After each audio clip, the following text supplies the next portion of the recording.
شيخ ان دور سؤال اسكو يردو ماما waxay leedahay gabdhahaygu rag bay shukaansadaan xoolay siiyaan xoolahaas ama wax igu soo gadaan ama guriga keenaan marka xoolahaasi diintu maxay ka qabtaa gabadh kale waxay leedahay ayadana ninkan shukaansaneenay wuxuu ii ballan qaaday cimro inuu igeynayo ballan qaadkaasi asaga ka waran midda saddexaad oo isla qoysaska ku saabsan aan ku dhameeyo waxay leedahay ninaan isqabnay baan kala tagnay sawirrihii aan isla geli jiray inuu sii haysto ama aniga aan sii haysto diintu ma ku banaantahay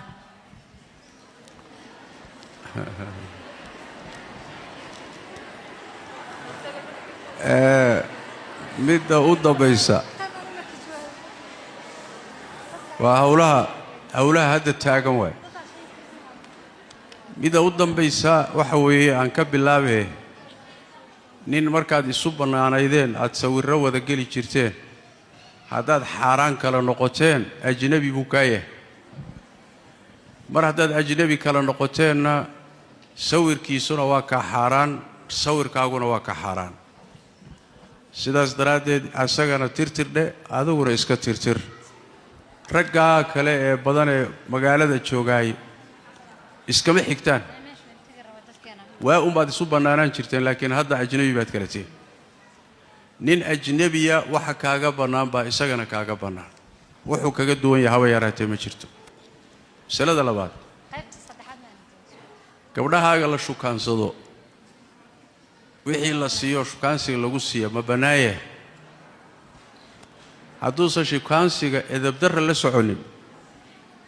wixii lagu siiyo dhib ma leh laakiin waxaan ogahay oo xaqiiqo ah shukaansiga iyo haasaawaha maanta jiraay edabdarro badan baa la socota dhaqan xumo fara badan baa la socota balqaadiyo beenaa la socota dhalinyaradu waxay gaadhayaan heer ayaga oo aan isu bannaanayn inay gaadhaan xataa nin iyo xaaskiisa ama qaabkay u wada hadlaan ama qaabkay isula joogaan inay isu wada hadlaan isulana joogaan ayagoo xaaraan kala ah oon isu mehersanin marka waxa sidaasoo kale ku yimaada waa wax xadgudub sharciya ku yimid xalaalna maaha mas'alo kale weeye shukaansiga shareecadu qabtiyo hasaawaha guurka shareecadu qabtaay qaabkan hadda socda maaha qaabkani waa anshaxumo iyo dhaqan xumo waaye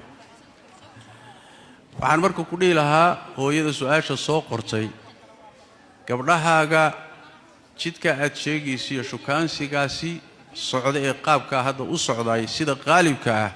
waxaa ka dambaysa waxaan la mahadin doonin waana midda keentay gabdho fara badan in gabadhnimadoodii ay waayaan anshaxumadaasay ka bilaaban kadibna xumaan bay u gudbi gabdhahaaga waani ninka wax rabo oo guur ka raba tartiibtooda haddii la wada hadlo oo laysla ogolaado guur laysla ogolaado shukaansi iyo sheeko dheer ma sii jirtee ama gabdhaha ha guursado ama bannaanka ha ka maro waa masalada labaad ee hooyada waxaan ku baraarujinayaa hooyooyinka la midka ah haddaad raggaa lacag ka gurataan ood lacagtooda urursataan oo gabdhihiinnu idiin keenaan berri markii la isqabsado lacagtaa meeshaad ka gudi lahaydna ku talagal yaa soomaalidu waxay yidhahdeen xoolo rag feedhana ka xisaabsan may dhihi jire mise farana ka xisaabsan in badan baynu soo martay gabadh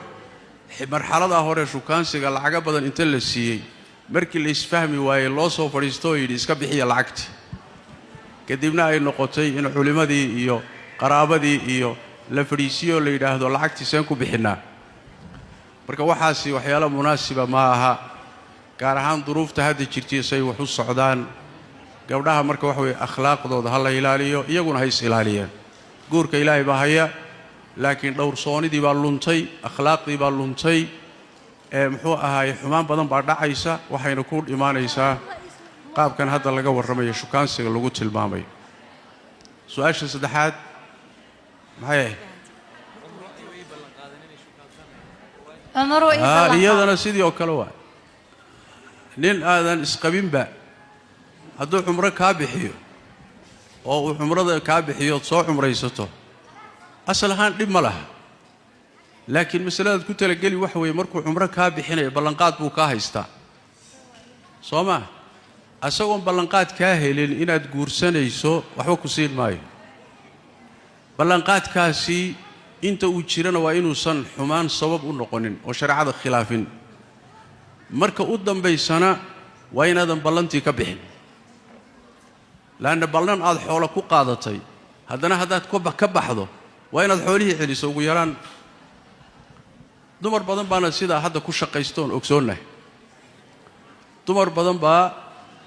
ama gabdhaha u badan hooyooyinkiiyo iyagu inta badan waa dad dhowrsoon laakiin gabdhaha waayahan kacay oo 2020 iyo wixii la mid ah yacni wax weeyaan 5 nin 6 nin bay shukaansi kula jirtaa mid walbana waxoogageeday ka urursataa lixda mid walba $100 bishii soo diraa gabadhan xariifadda ah marka la gaadho bisha dhammaadkeeda $600 bay aayar qaadataa oo ma 6 nin bay guursan doontaa midaas marka waa dhaqan xumo socoto waaye waxyaalahaasi waxaad u baahan tihiin in la iska daayo guurku dariiq buu leeyahay shukaansiga shareecadu ogolaatay jid buu leeyahay wixii khilaafsanna waa waxaan la mahadin doonin caaqibadiisa wallahu aclam